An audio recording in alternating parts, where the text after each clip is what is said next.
Welcome to SVG TV News for Thursday, May 10th, 2018. I am Jennifer Richardson with the details. Former Attorney General Panel Campbell has lauded the work of retired Supervisor of Elections Sylvia Findlay.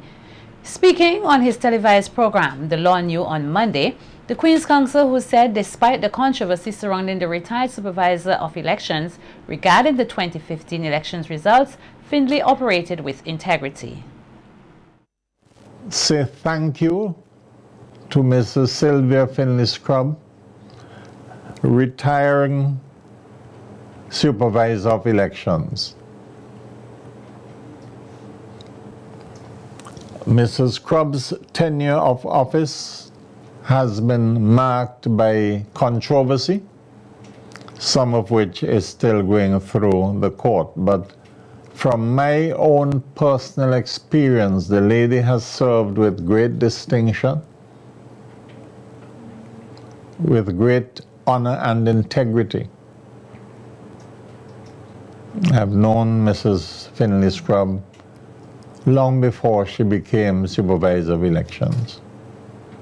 And on behalf of those who think as I do, thank you, thank you, thank you for your service to this country. And I want to wish all the best to your successor, Ms. Dora James, who I'm sure understands the nature of the responsibilities that she has embarked upon. And I wish her all the very best. Ms. Findlay retired as Supervisor of Elections last week, Wednesday, 2nd May. She is succeeded by retired Principal Dora James. The matter surrounding alleged irregularities in the 2015 general elections is before the High Court. Our root farmers here are still awaiting confirmation of when they will receive payment for rhizomes sold to the arrowroot industry so far this year. One affected farmer told SVG TV News that despite assurances by arrowroot industry officials, those farmers will be paid. Neither factory workers nor farmers have received any payment. The farmer, who stands to receive around $5,000, said they have been given 3 different dates this month for payment, the most recent being tomorrow, Friday, May 11th, and they are hoping to receive their money this time. In an interview with SVG TV News on Tuesday, April 17th, Minister of Housing Montgomery Daniel, who has been assigned cabinet responsibility for arrowroot, said that a proposal was being taken to cabinet the following day to obtain support from the government to pay workers and farmers. When SVG TV News contacted Minister Daniel today, he referred our news reporter to the Ministry of Agriculture. In our earlier interview, Minister Daniel said that more farmers are now planting arrowroot because of the attractive returns farmers are paid. Farmers are paid $1 per pound for their rhizomes. A public health officer in the Ministry of Health has highlighted education as an important tool in the fight against mosquitoes and the disease which they carry. Shamanti Laban stressed this point to SVG TV News as the Public Health Department is engaged in a public sensitization drive which ends today. Laban said, while the department has its role in controlling the vector, the public must take some responsibility for its health, and the department felt it was necessary to support the individual's ability through education. It's important that we educate individuals and we empower them to take care of their environment, because our health is a shared responsibility and each of us needs to be involved in taking care of our environment and try to fight the bites, basically. So what we're doing is we're distributing educational materials as it relates to the mosquitoes. There's also materials on the diseases such as dengue as well as Zika. And we're also doing a bit on protection, some things that you can do to prevent breeding, but also how you can protect yourself. So we're also distributing bed nets to some communities in St. Vincent so that they can protect themselves from being bitten by the mosquito. Laban said there has been a good response from the public, adding that where individuals protect themselves, they also protect their communities.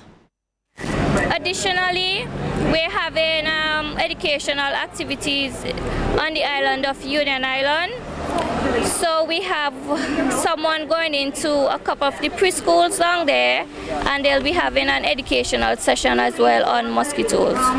Well, so far the community has been very responsive, and one of the things that we're trying to do is try to educate persons, make persons more aware of the implication that mosquitoes can have on them. Although they are very small, they can have serious implications on your health, and it's very important that each of us do what we can to protect not only ourselves but also our neighbors and everyone that's living around you. Alpha Duncan, a representative of the proposed Common Sense Radio, has said farmers in the communities of South Central Windward must be engaged fully in disaster relief efforts. He made this statement at a media conference held on Wednesday, where several initiatives designed to assist communities in the constituency to boost their disaster preparedness efforts were outlined. Duncan said that while the proposed radio station will assist in disaster relief efforts through the dissemination of important information, the target audience will be primarily farmers. The radio station would also broadcast to the farmers, because we realized too that over the years and over the time, farmers as a group has been neglected. So we would have information that will deal with the farmers in the advent of a storm and after a storm, because agriculture in the rural areas are very important to the livelihood of the people in the constituency, and particular attention, priority would be placed on the farmers in our broadcasts in the community. So Common Sense Radio is an important and integral part of this disaster preparedness program. Thank you very much. Retired nurse Anna Duroshe is challenging nurses across the nation to use this week to inspire others to join the profession. This call comes as nurses here join their colleagues around the globe to celebrate Nurses Week. In part 2 of this series, SVG TV's Marvin Olivier spoke with Sister Anne Duroshe, who shared her views on the changes made to nursing education as well as the importance of nurses to the community. Sister Anne Duroshe dedicated 37 years of her life to the nursing profession and also serves as an administrator in the health sector. She says she now devotes her time to the Retired Nurses Association, which has been actively working in the community. Sister Duroshe commended the current nurses for their hard work and dedication and called on these professionals to use this week to inspire the next generation of nurses. This is Nurses Week 2018. Saturday is International Nurses Day. The theme for this year is Inspire, Innovate, and Influence. The theme is asking nurses to inspire. I would like to put the inspiration to young persons in the community to become nurses. Okay? And secondly, to inspire the young ones who come in to pick up the mantle, to function in a positive way, to build the profession of nursing. The Retired Nurses Association president also challenged current nurses to revive their association, as it can play a critical role in their development. And somehow that association has to get up.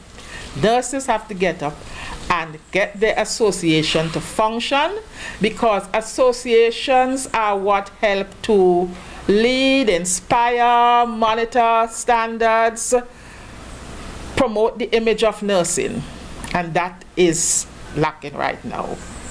The innovation part, I think we are on the ball with it. Nurses here, money is scarce, resources are hard to come by, and I know Vincential nurses can innovate when it comes to the delivery of care. She also commended the changes made to the nursing education, but noted some of her concerns as well. You must take with you all the different procedures, attitudes, standards, everything that you would require as a practitioner. I think by being in mainstream education, some of that is being lost. And so we have to be very, very careful that we marry that. It can be done, but the Division of Nursing Education has to make sure that when they put out the graduates could pick up and function based on their knowledge, based on their skills, and based on their attitudes. If they come out with the knowledge and the skills and they don't have the attitude towards nursing, we're still losing. Marvin Oliver, The Evening News. The SVG Community College, SVGCC, is urging persons who wish to pursue studies in social sciences at the University of the West Indies to take advantage of the UWI Level 1 Social Sciences program, which the community college is offering. Dean Nigel Scott said it is a less expensive alternative. The program, which was introduced in 2008, offers students the opportunity to complete the 10 courses offered during the first year of their social sciences degree at the college and complete the remaining 2 years of study at any of the 4 UWI campuses. Director of the SVG Community College, Nigel Scott, told SVG TV News that the program has proven to be a viable and useful study option, but not enough persons are taking advantage of it. Seem to prefer to go on campus and pay the additional amount of money that it will cost, to do the first year there.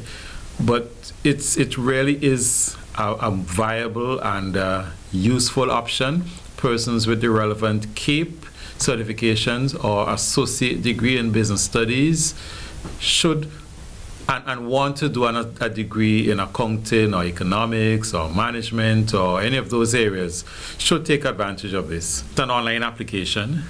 Persons must apply online to the University of the West Indies, St. Augustine campus, Faculty of Social Sciences, and there's a point in the application where it will ask you application type. And at that point you will indicate new undergraduate SVGCC. That's an indication to the registrar's office at St. Augustine that you're applying to do the franchise program at the St. Vincent and the Grenadines Community College. Program coordinator and bursar Vilma Oliver said the Level 1 program is easier and also more cost effective. The main benefit from doing the first year at the St. Vincent and the Grenadines Community College, it's the cost. It takes a student just $6,500 to do the program, do the 10 courses at the community college. You may end up borrowing probably $30,000 to $40,000 EC dollars when you could have stayed here with your parents and your friends being pampered and loved and cooked for and washed for and so forth. $6,500. And then you can be exempted from courses if you have done CAPE, Unit 1, Unit 2, and you in the required courses like financial accounting, cost accounting, macroeconomics, microeconomics, management of business. If you get a grade 1 or 2 in any of these courses, you will be exempted with credit. So there are students who, instead of doing the 10 courses, may end up doing 7 or 6. Oliver added that the program is open to anyone who meets the requirements. You got your subjects outside of school, you're an adult, you are working, you may be married. The program is for anyone. I think parents are supposed to probably come to the college and find out the options available. So I explained to the young man that is true. He wants to go on campus, but he will go for the second and the third year. Because after the first year, you have to transfer out from the St. Vincent and the Grenadines Community College. You can transfer out to Open Campus, where you're going to finish the second and the third year online.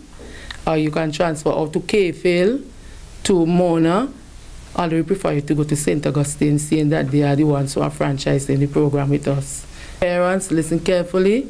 Keep your $30,000 in your hand and just get $6,500. You will have the next 30 to help with the second and part of the final year. A call is being made here for parents to be more attentive and assist in their children's learning.